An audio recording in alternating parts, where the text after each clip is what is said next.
The moment I saw the police cruiser's lights flashing on the shoulder of that empty highway, something in my chest told me to pull over, even though I was already running late to pick up my son from his grandmother's house, even though the rain was coming down so hard I could barely see 3 feet ahead, even though every instinct screamed that getting involved with cops when you're a single father barely making rent was asking for trouble. But the cruiser's door was hanging open at an odd angle, and I could see a figure slumped against the steering wheel, and my hands were already turning the wheel before my brain caught up, my hazard lights blinking into the storm as I pulled onto the gravel shoulder and ran through the downpour toward that car, my heart pounding because something was very, very wrong. The officer was young, maybe mid-20s, his face pale and twisted with pain, his hand pressed against his side where dark blood was seeping between his fingers, and when he looked up at me through the rain streaming down the windshield, his eyes were wide with fear and something else, recognition that death was creeping closer with every labored breath. "Help," he gasped, the word barely audible over the thunder, and I yanked open the door, my phone already out, dialing 911 while I pressed my jacket against his wound, feeling the warmth of his blood soaking through the fabric. The dispatcher's voice crackled through the line, asking questions I could barely focus on: location, condition, circumstances, while the officer's hand gripped my arm with desperate strength, his lips moving as he tried to speak. "Stabbed," he managed to choke out, his breathing shallow and rapid. "Traffic stop went wrong. Subject fled on foot. 5 minutes ago." His eyes rolled back slightly, and I pressed harder on the wound, telling the dispatcher we needed an ambulance now, giving her the mile marker, describing the officer's condition while trying to keep him conscious, trying to keep him alive. "Stay with me," I said, my voice cutting through the storm. "Help is coming." "What's your name?" His eyes focused on me again, and he whispered, "Officer Jake Morrison," and then his gaze sharpened, his pupils dilating as he stared at my face like he was seeing a ghost.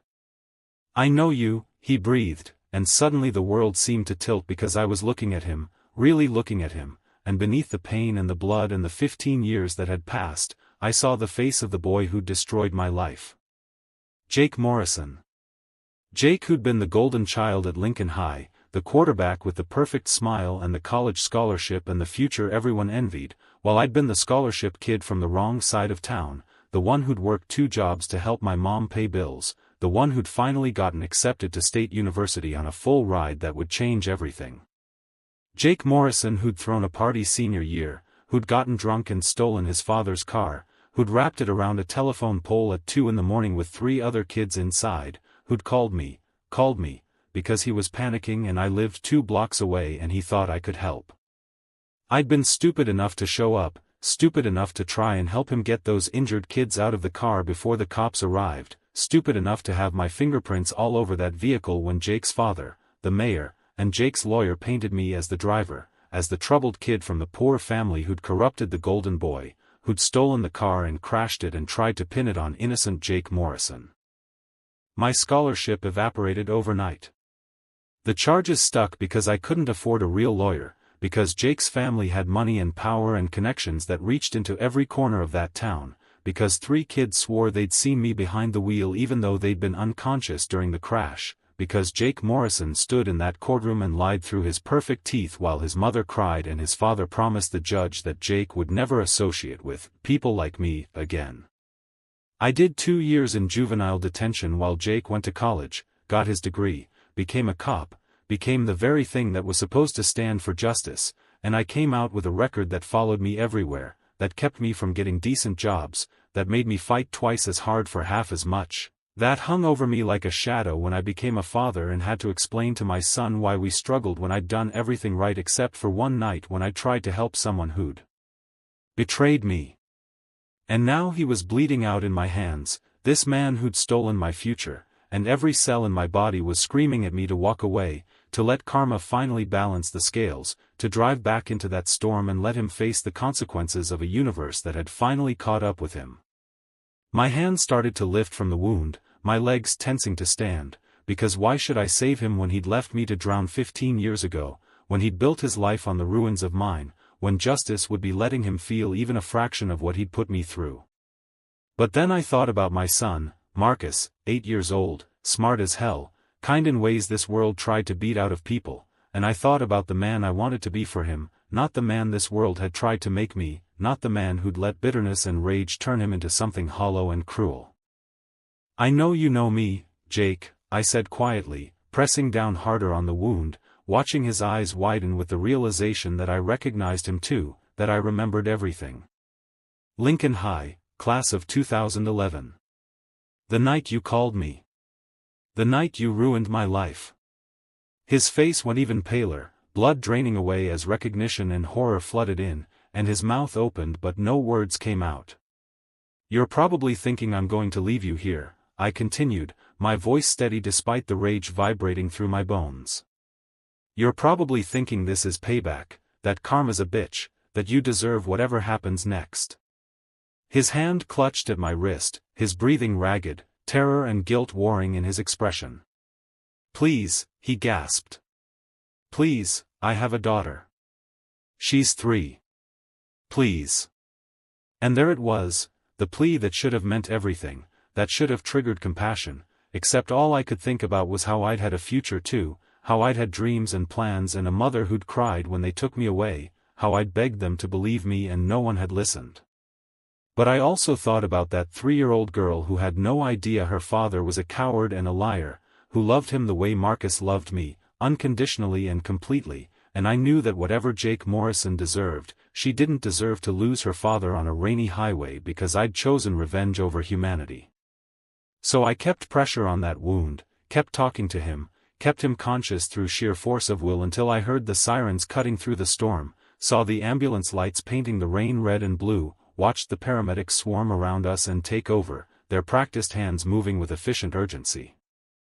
One of them asked me what happened, and I told them, found him stabbed, called it in, applied pressure, and they nodded, loading Jake onto a stretcher, and as they carried him toward the ambulance, his hand shot out and grabbed my arm one more time. "Thank you," he whispered, his eyes locked on mine, and I saw something broken in them, something that went beyond physical pain. "I'm sorry.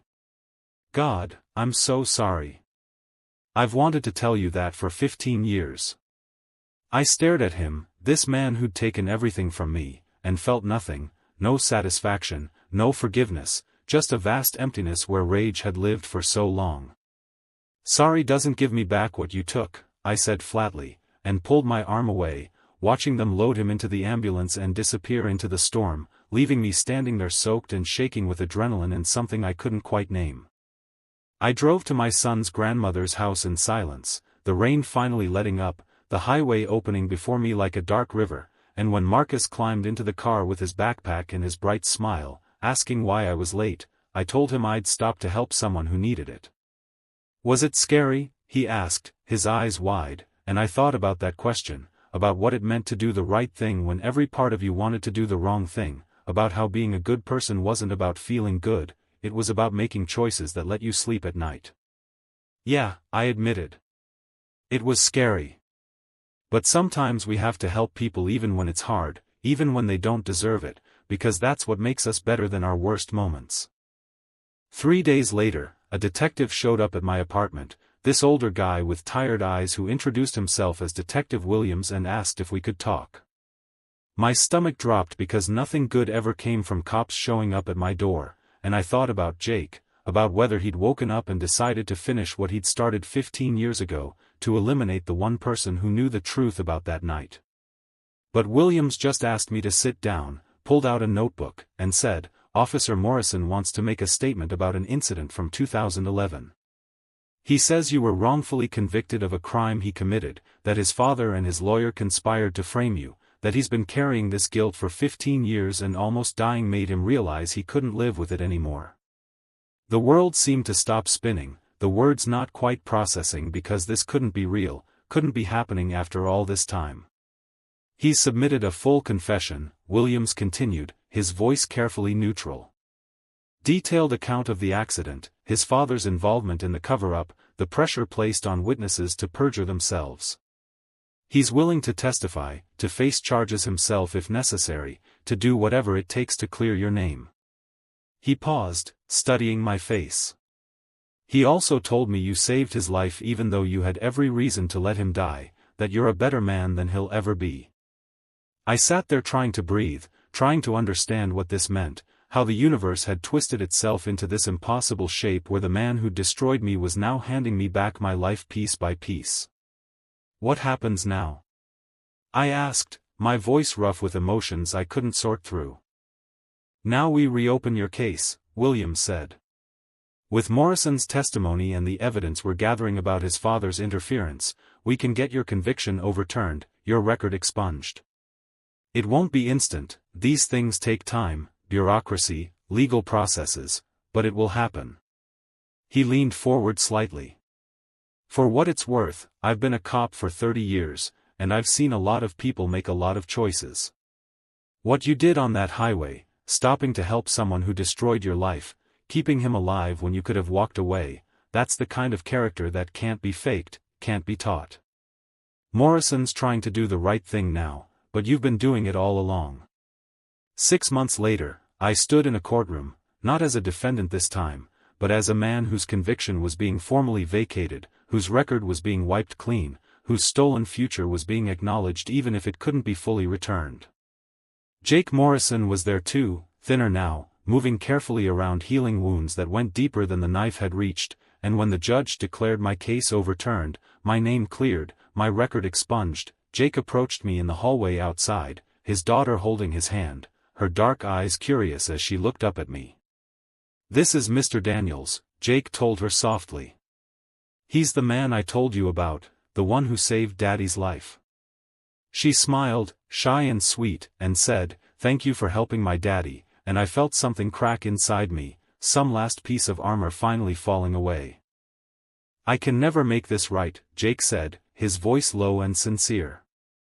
"I can never give you back those years, that scholarship, the life you should have had.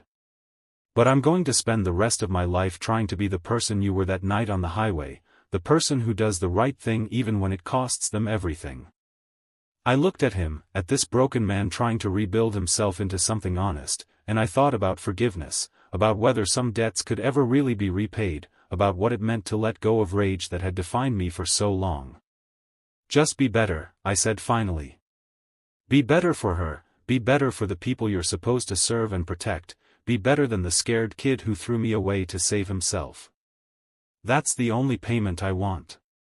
And as I walked out of that courthouse into brilliant sunshine with Marcus running ahead of me, laughing and free, I realized that stopping on that rainy highway hadn't just saved Jake Morrison's life, it had saved mine too, had proven to myself that I was more than what had been done to me, that integrity wasn't about feeling virtuous, it was about choosing who you wanted to be in moments when no one would have blamed you for choosing differently.